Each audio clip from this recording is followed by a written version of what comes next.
पर्यावरण। पर्यावरण का सबसे बड़ा इकाई क्या है? जैव मंडल है। क्या है? जैव मंडल है। पर्यावरण की सबसे बड़ी इकाई क्या है? जैव मंडल है। और सेकेंड बड़ा इकाई क्या है? जीवोम है। जीवोम है। ठीक है, इसका अर्थ समझते हैं। पर्यावरण, परि का अर्थ क्या होता है? चारों ओर। परि जोड़ आवरण। ठीक है, तो परि का अर्थ क्या होता है? चारों ओर। आवरण का अर्थ क्या होता है? आवरण का अर्थ होता है घिरा हुआ, जो चारों ओर से घिरा हो, उसमें क्या बोले? पर्यावरण। पर्यावरण का अंग्रेजी रूपांतरण क्या होता है? इन्वायरमेंट होता है। ठीक है, यह फ्रेंच भाषा का है। क्या है? यह फ्रेंच भाषा का है। यह इन्वायरनर शब्द से लिया गया है।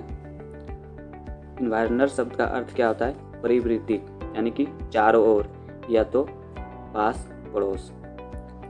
ठीक है, पर्यावरण जो है, प्रथम विश्व युद्ध जब समाप्त हुआ था, फिर द्वितीय विश्व युद्ध जब समाप्त हुआ था, तो इस समय हम लोग को बहुत सारी हानियाँ और पर्यावरण को काफ़ी मात्रा में नुकसान हुआ था। जब धीरे धीरे समय बीतते गया तो इस तरह का दोबारा घटना ना हो, पर्यावरण को ज़्यादा क्षति ना हो, इसके लिए संयुक्त राष्ट्र संघ की स्थापना किया गया, जो कि यह शांति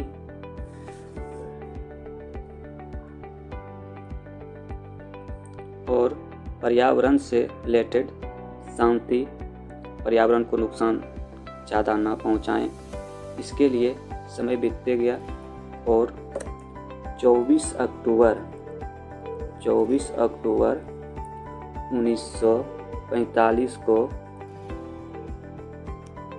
संयुक्त राष्ट्र संघ की स्थापना हुआ। कहाँ हुआ? संयुक्त राष्ट्र संघ की स्थापना।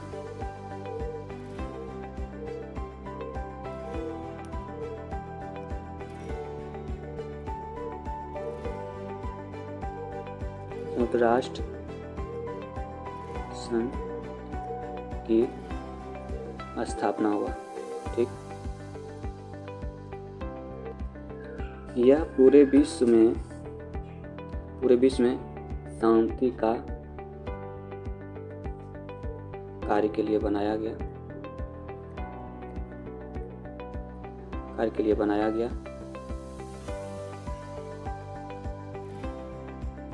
समय जब आगे बढ़ते गया तो 1972 में स्टॉकहोम सम्मेलन, जो कि स्वीडन में, पर्यावरण के प्रति पहला सम्मेलन बुलाया गया। इसमें बहुत सारे देश ने भाग लिया। इस सम्मेलन में 119 देश क्या किया? भाग लिया। तो इसी दिन से निर्णय हुआ कि 5 जून को पर्यावरण दिवस के रूप में मनाने का निर्णय लिया गया। इसलिए इसे पर्यावरण के लिए मैग्ना कार्टा भी कहा जाता है।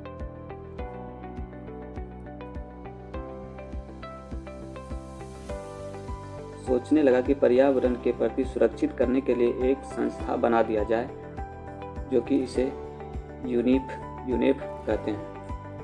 इसका मुख्यालय नैरोबी, केन्या में स्थापित किया गया है। इसका मुख्यालय हेडक्वार्टर नैरोबी, केन्या में स्थापित किया गया है। अब हम लोग देखते हैं पर्यावरण संरक्षण अधिनियम 1986 के अनुसार पर्यावरण का क्या परिभाषा दिया गया है। तो स्थल, जल एवं वायु वायु के एक साथ पारस्परिक अंतर संबद्धता पर्यावरण कहलाता है, अर्थात अजैविक एवं जैविक कारकों के मध्य अंतर संबंध को ही पर्यावरण कहते हैं। बायोटिक और एबायोटिक और बायोटिक दोनों को सम्मिलित रूप को पर्यावरण कहते हैं। अब देखिए, पर्यावरण के 4 इकाई हैं। तो पहले हम लोग समझेंगे अजैविक और जैविक। अजैविक का मतलब हुआ कि निर्जीव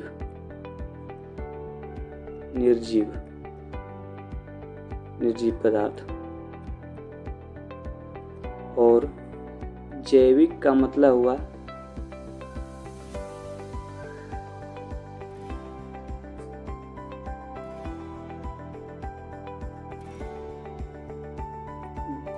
जीवित, यानी कि जीवन जिसमें हो। पर्यावरण के 4 बड़ी इकाई है। एक स्थल मंडल है, वायुमंडल है, जल मंडल है। तो देखिए, ये तीनों क्या है हम लोग का, एबायोटिक है और जैविक है। और जैव मंडल बायोस्फीयर, ठीक है। तो हम लोग समझ गए कि अजैविक एबायोटिक का मतलब निर्जीव वस्तु और जैविक बायोटिक का मतलब सजीव वस्तु जिसमें जीवन हो। तो हम लोग देखते हैं अब एक एक करके, स्थल मंडल, वायुमंडल, जल मंडल और जैव मंडल।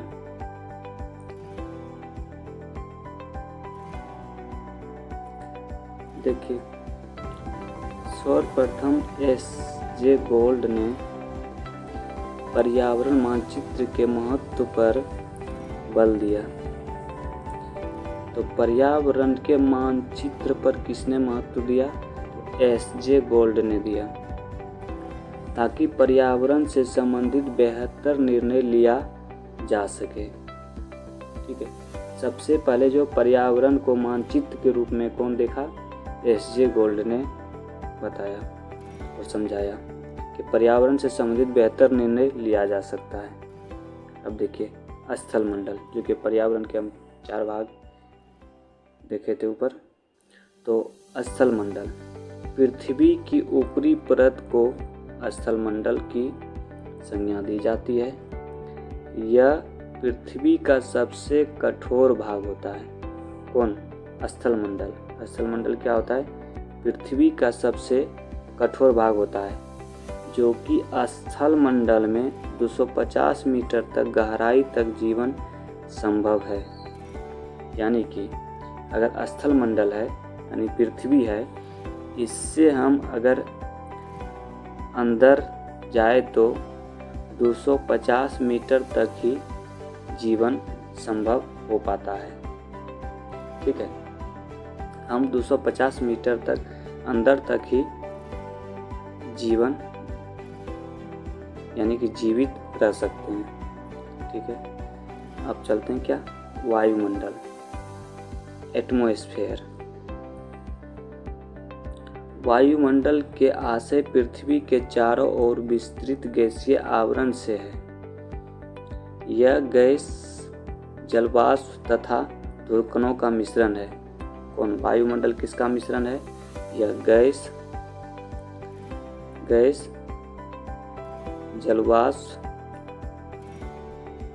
और धूलकण तीनों का क्या है? मिश्रण है। विभिन्न प्रकार के गैसों पाई जाती है। किसमें? वायुमंडल में। O2, N2, CO2। वायुमंडल विभिन्न परत है। इस वायुमंडल जब हम पढ़ेंगे तो इसको 5 परत में बांटे हैं: क्षोभ मंडल, समताप मंडल, मंडल, आयनमंडल और बहिर्मंडल। ठीक है, तो जिसमें प्रथम 2 परत पर्यावरण को मुख्य रूप से प्रभावित करती है। यानी कि वायुमंडल का क्षोभ मंडल और समताप मंडल प्रथम से 2 परत प्रभावित करती है। इससे जीवन 30 से 32 किलोमीटर ऊंचाई तक जीवन संभव माना जाता है। यानी कि जो है वायुमंडल में ऊपर जाने पर 30 से 32 किलोमीटर तक ही जीवन संभव हो पाता है। ऐसे तो ऑक्सीजन 120 किलोमीटर तक पाया जाता है, लेकिन अल्प मात्रा में, नगण्य मात्रा में पाया जाता है। और जीवित रहने के लिए, ऑक्सीजन लेने के लिए 30 से 32 किलोमीटर ऊंचाई तक जीवन संभव माना जाता है। अब चलते हैं हम लोग जलमंडल। तो पृथ्वी पर पाए जाने वाले जल की कुल मात्रा है, यानी कि जलमंडल जो है, जलमंडल इसके अंतर्गत पृथ्वी की सतह, धरातल के नीचे एवं हवा में पाए जाने वाले जल को सम्मिलित करते हैं। यह द्रव वाष्प एवं हिम के रूप में हो सकता है। जल में जीवन संभव 9 किलोमीटर गहराई तक है। यानी कि कहने का मतलब ये हुआ कि जलमंडल जो है पृथ्वी पर जो है, चाहे वो जल हिम के रूप में हो, ठीक है, चाहे द्रव के रूप में हो, चाहे वाष्प के रूप में हो, ठीक है, ये सभी मिला के जलमंडल है। तो जलमंडल अगर जल के जीवन जल के नीचे अगर जाए तो 9 किलोमीटर के गहराई तक हम अंदर। अब हम लोग थोड़ा सा फिगर देख लेते हैं, ठीक है। स्थलमंडल, वायुमंडल, जलमंडल और जयमंडल, ठीक है। जयमंडल शब्द का सर्वप्रथम प्रयोग किसने किया था? ऑस्ट्रिया के वो वैज्ञानिक एडवर्ड स्वेस ने किया था, जो कहाँ के वैज्ञानिक थे? ऑस्ट्रिया के थे। लेकिन इसका व्याख्या जो है मोनाडेस्की ने किया था, जो कि रूस का था। इसका विस्तृत व्याख्या किसने किया था? मोनाडेस्की ने किया था, जो कि रूस का है। जयमंडल शब्द का सर्वप्रथम प्रयोग किसने किया था? एडवर्ड स्वेस ने किया था। किसने किया था? एडवर्ड स्वेस ने, ठीक है। थोड़ा सा हम लोग फिगर अब देखते हैं। देखिए कितना अच्छा सुंदर फिगर है। देखिए ये वायुमंडल है, ठीक है। ये वायु है, यहाँ चिड़िया ऊपर में उड़ रहा है, ठीक है, वायुमंडल हो गया। यहाँ जो है जीवन संभव कितना है? 30 से 32 किलोमीटर ऊंचाई तक जीवन संभव है। लेकिन जलमंडल है, जलमंडल में मछली का फिगर बना दिए। ये हम लोगों का क्या है? जल है, ठीक है। तो मछली का फिगर बना दिए हैं। तो देखिए इसमें जीवन कितना है? 9 किलोमीटर गहराई तक इसमें जीवन संभव है, ठीक है।